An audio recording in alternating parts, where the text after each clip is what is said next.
Mga idol, napansin ninyo, may bakod na gawang triangle dito sa baba sa aking nyug.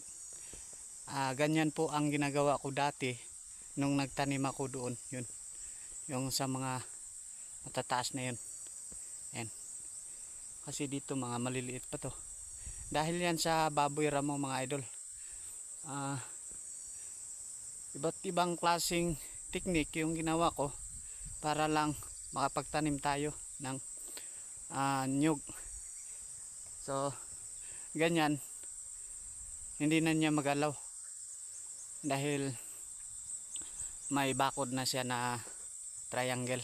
So ayan o, grabe yung sacrifice ko dito mga idol mula noon. Ayan oh, yun yung kubo ko sa taas, pero medyo hindi makita yung nyug kasi ang tataas na ng damo.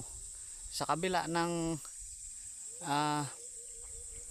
kubo ko na yan, may mga nyug pa rin dyan pa kabila. So ayan mga idol, kailangan lang nating magsikap mga idol.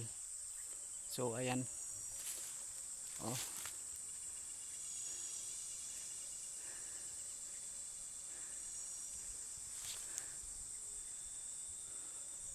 mahirap talaga idol dati dito. Nako, sobrang dami talaga ng baboy ramo na umiikot dito at nagpupunta dito, sinisira yung ating pananim mga idol. So ayan oh, kaya itong aking nyug, yung iba ay mahina lumaki kasi palagi ko itong pinapalitan gaya ng sinabi ko dati. So ayan mga idol oh. So nagpapasalamat na rin ako na medyo kulang na yung baboy ramo dito sa amin sa ngayon. So iwan ko na lang sa susunod na mga araw or buwan. So yun lang mga idol no. Thank you.